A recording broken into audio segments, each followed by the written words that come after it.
Hi, this is Tana. I have a few of my friends who've been asking me how I do my paintings. And the first thing I want you to know is I use Corel Painter. This is what the basic layout of how I have mine set up. So this is what the program looks like. And then the way you paint on your screen is I have a Wacom Intuos Pro medium-sized tablet, which is, I believe, about 10 inches wide, and I don't know the exact measurements on it, but you can go online and look them up. And you paint with a stylus, this right here, and besides the stylus that came with it, I ordered one that's called an art pen, and it will pick up the tilt and rotation of your brush. So that gives you, the other one works basically just like a pen, and you can use it for almost any Microsoft program to sign your name or whatever. But the art pen actually picks up the tilt and rotation of how you're holding your brush so that when you make a paint stroke, that shows. Now, the first thing I do, I open up a canvas, and I have a color set so that it isn't that bright white that almost glares in your eyes. And I size my canvas up so that I can show you what I'm doing here a little bit. I'm just going to go through a few simple brushes and things just so you get an idea. Painter comes with, I think it's like 500 or 600 brushes, and they're all put into categories. So you have pens, well, at the top you have acrylics, and like here's airbrushes.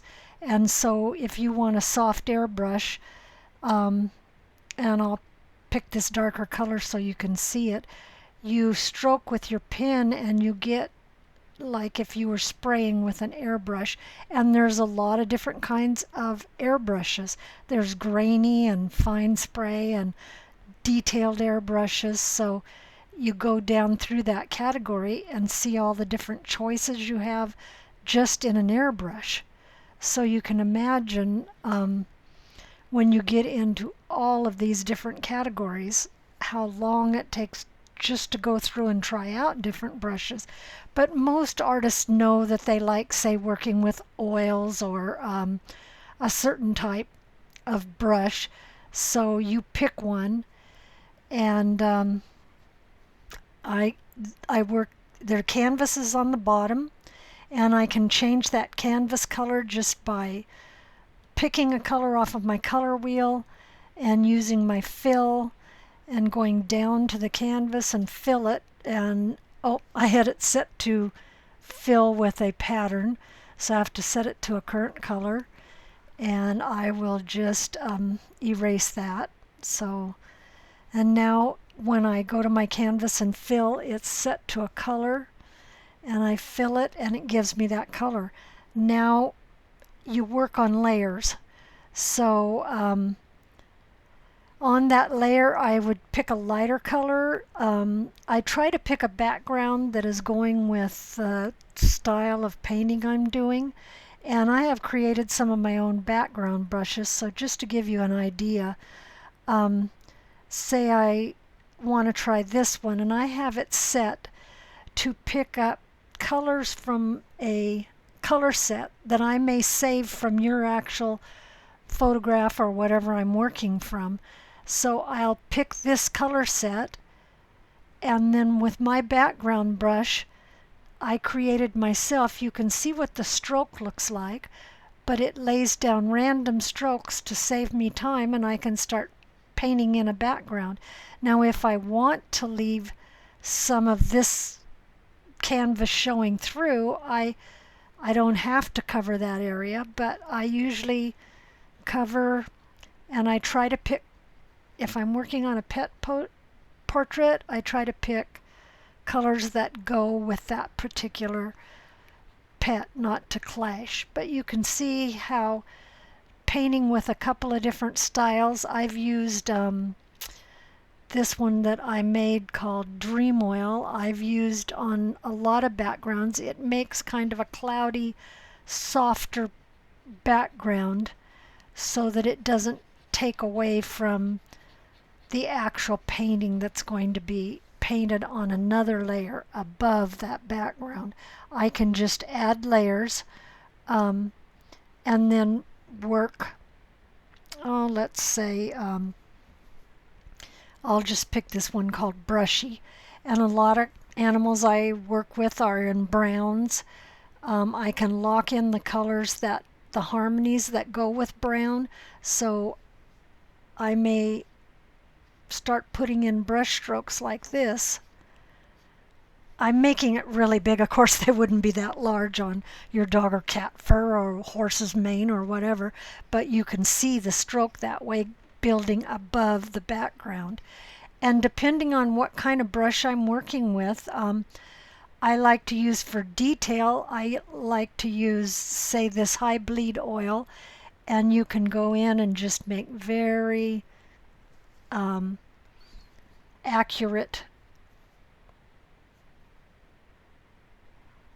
strokes. I'm going to erase that. We have eraser tools, and we have blenders that will let you blend something into the background, just like if you had a rag by your art easel and we're working in classic oils.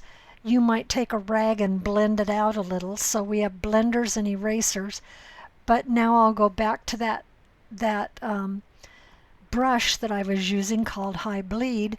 And if I was doing detail like on the eye, you can see this is just a little fine brush that lays down a totally different stroke than this. So I hope this gives you a little bit of an idea of what I'm doing when I'm painting. The program itself, if you were really interested in getting started, Corel Painter runs in the $400 range. And then the Wacom tablet that I use, I believe it's around $400 right now too. So I'm not sure. I think it's about $400. So you can get online and check that out. So I hope this gives you a little bit of an idea to how I do my paintings. And like I said, when you get this program, you get all of these brushes. So there is a huge learning curve. But if you're brave like I was when I started with this program over 10 years ago, I just started going through brushes and learning which ones I liked the best and saved them into palettes that I use over and over. That's what all of this is. These brushes here I actually created myself. You have ability to create, and there are thousands of painting tutorials, and you can use classic tutorials and follow along with somebody who's painting on an easel and still apply it in this by using the same style of brush and following what they're doing. Or you can go to Corel Painter and go and Google that, or look in YouTube for Corel Painter tutorials, and it's just, there's an unending supply of learning. So it's just how serious you want to get into it. I hope this answered a few questions, and I appreciate you asking. Thanks.